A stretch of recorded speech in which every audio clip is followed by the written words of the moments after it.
If you know the enemy and know yourself, you need not fear the result of 100 battles.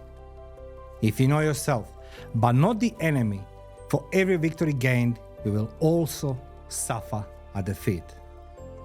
If you know neither the enemy nor yourself, you will succumb in every battle. 2,500 years ago, Sun Tzu wrote the classic book of military strategy based on Chinese warfare and military thought. It's called The Art of War. Since that time, all levels of military have used the teaching on Sun Tzu to warfare, and civilization have adopted these teachings for use in politics, business, and everyday life. Now, you ask yourself, are we talking today about art of war? No, really. But it's important to understand why this book should be read over and over again, particularly by the nuclear superpowers. And today's, we're going to talk about Russians and Americans. While you're sleeping, while you're dreaming, while you are spending time with your loved ones, two superpowers done military exercise. And that military exercise was based on bluffing. And that bluffing, because they didn't know each other very well and their capabilities, could end the world forever. It was a vicious circle. The Soviets refused to believe that the Americans were bluffing. In turn, the Americans suspected that the Soviets were bluffing, even if they did not believe the Americans were doing so.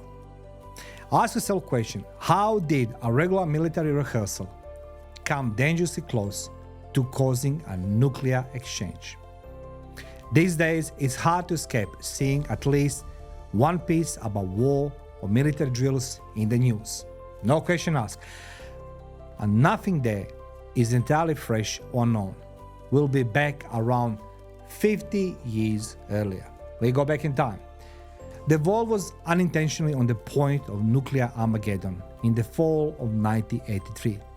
There was a sudden possibility that the Cold War between United States and Soviet Union, which had been more of a tense standoff than actual conflict, may erupt in full-fledged combat.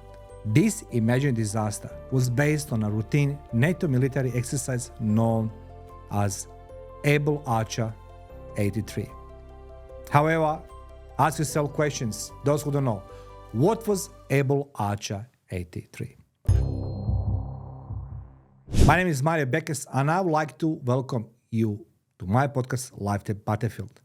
I'm the Guinness World Record holder for longest continuous audio broadcast, as well as spent 1,800 consecutive combat days in war in ex-Yugoslavia. As well, my professional career involves investigations and interrogation of high-position organized crime figures, traitors, spies, and as well I work in diplomatic intelligence sector. Needless to say, I'm the bestseller book author, and today we'll talk about day when the world almost ended, and that operation was called Able Archer 83. Let's go start with the Cold War tensions. Much of the second half of the 20th century was determined by the Cold War, a long period of geopolitical warfare between the United States and the Soviet Union. Hence, today the conflict in Ukraine, it's not determined in Ukraine, but behind the closed doors, US and the Soviet Union or Russia today. However, this conflict was marked by political squabbles, economic competition, military alliances, and dangerous arms race. The defeat of Nazi Germany enabled the winners to focus their attention on one another as competitors. As we know, the United States dropped atomic bomb on Japan in 1945, not one but two of them, and Soviet Union tested nuclear weapons in 1949, initiating the arms race. By the way, the Russians built the biggest nuclear bomb called the Tsar Bomba, and you can find in comment section link, you can check about this one. But let's go continue by talking about Cold War in the early 1980s. The Cold War had become increasingly unstable. It was. The 1970s dented, which included some diplomatic cooperation and reduction in tensions, was followed by a severe downturn in the US-USSR relations. In response to the Soviet Union invasion of Afghanistan in 1979, of course, United States resolved to increase pressure on its Cold War adversary. Following his inauguration, 1981, who? United President Ronald Reagan, ex-cowboy actor, took a harsh stance towards the Soviet Union. During his presidency, the military budget was significantly increased.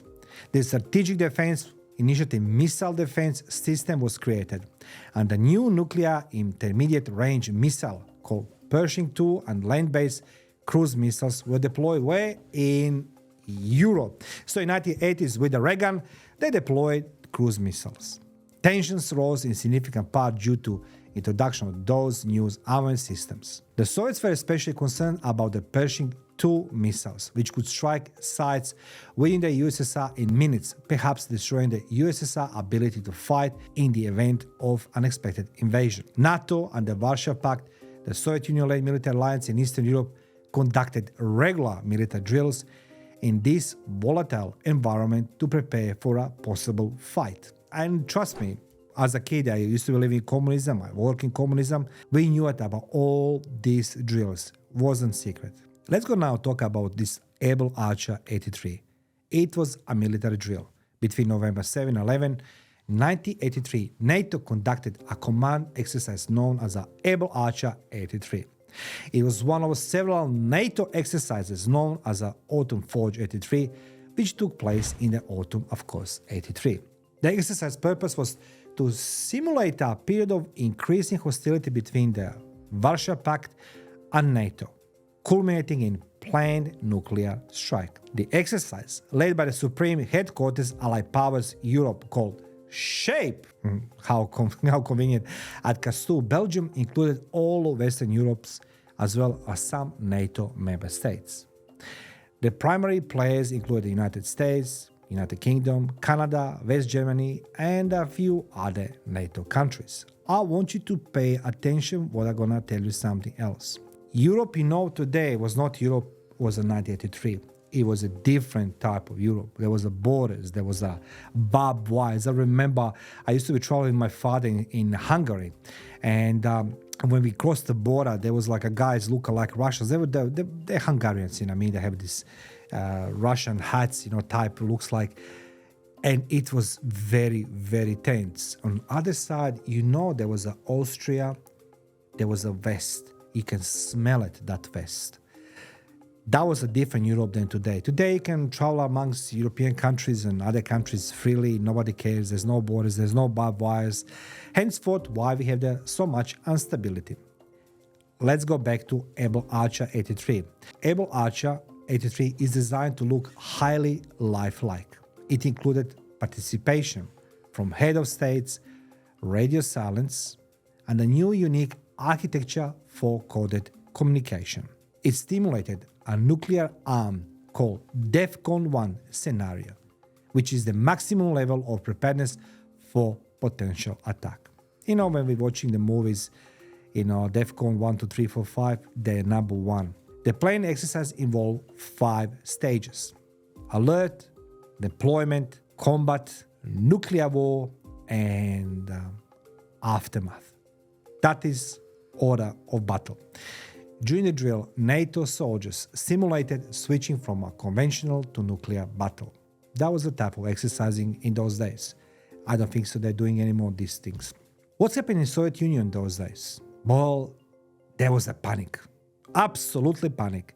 The Soviet Union response to Able Archer 83 was based on a deep concern that NATO, led by United States, would launch a surprise nuclear strike. That's the reason why they don't like Ukraine not be now part of NATO, because they can position nuclear missiles just on a front door.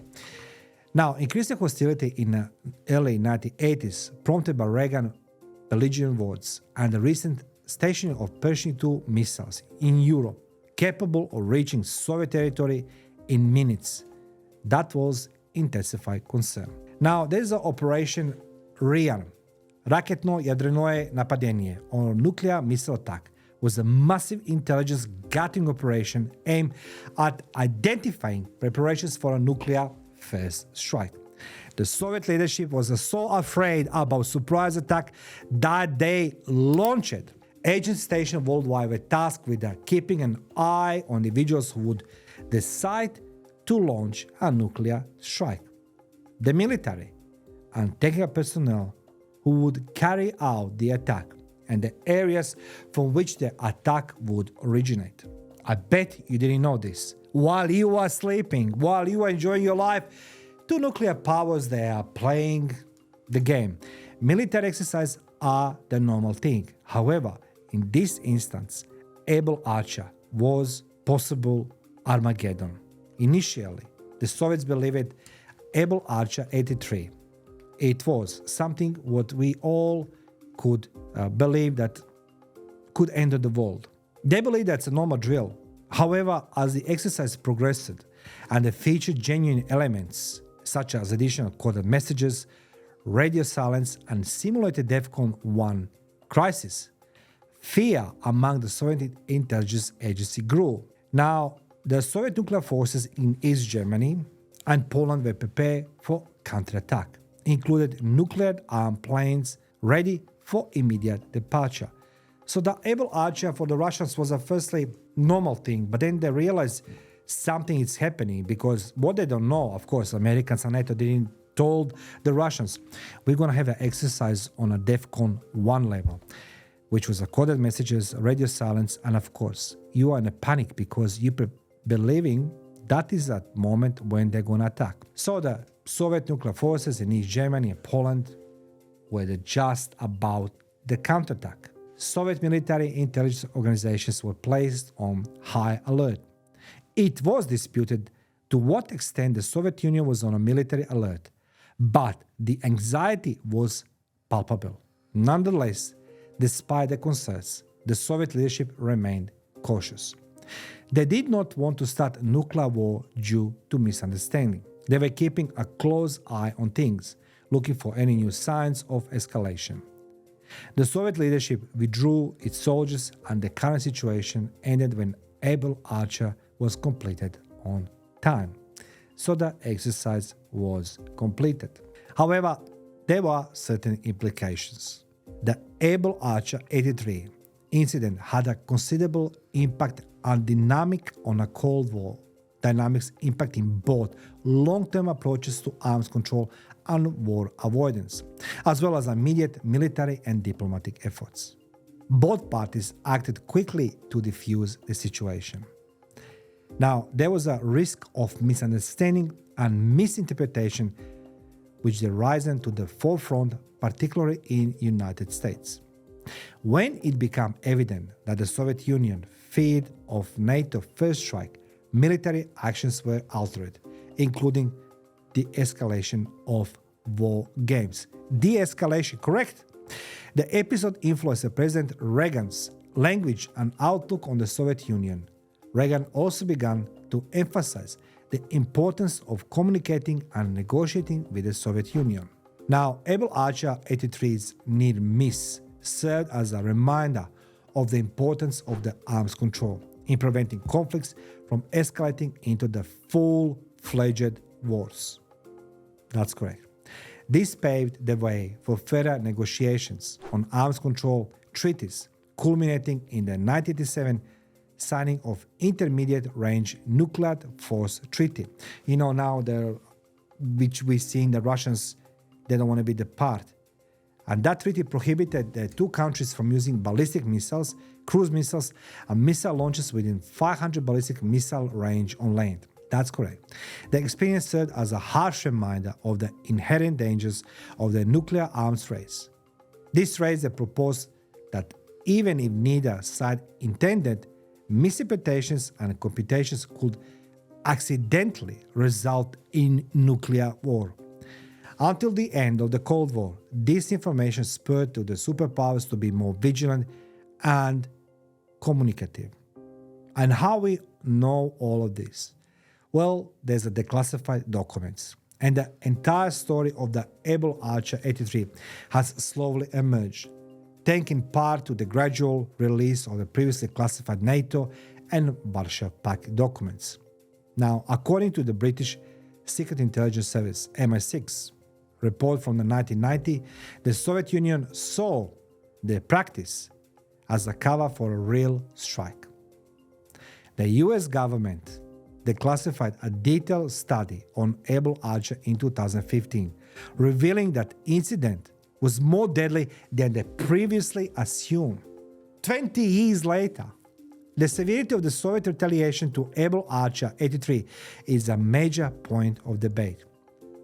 According to some accounts, nuclear warheads were being loaded aboard aircraft in East Germany and Poland, indicating that the Soviet Union was indeed preparing for nuclear war. Some argue that despite the fears, the Soviets responded in careful and cautious manner rather than panicking. Well, they did panic. Now, there must be a conclusion. And that conclusion says that episode influenced both sides' policy towards the de-escalation and diplomacy, making it watershed moment in Cold War.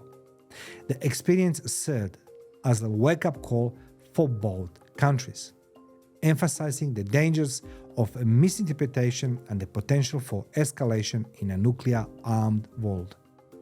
The question is, have we woken up? And something what I know at the end I'd like to share with you. I never been involved in any nuclear superpowers type of the warfare or, either I served any nuclear superpower. But one thing I do remember, I can share this from my personal experience and knowledge, is that during the war in Yugoslavia, my president, late president, Franjo Tuđman, had a direct line with the president of the Serbia, first Yugoslavia, then Serbia, Slobodan Milošević. And every operation will be conducted in a way that they talk on the phone to prevent further escalation, type of avenging things and, retaliations could escalate the war already being so explosive and flammable. So guys, did you know that 1983, the world as we know, was on the brink to end? What do you know about Able Archer 83? Let me know in the comment section below. Now, 30, 40 years later, we can analyze situation happened then, what could happen today. So feel free to subscribe, share, like, and comment, and let's go learn from each other much more. Thank you for watching.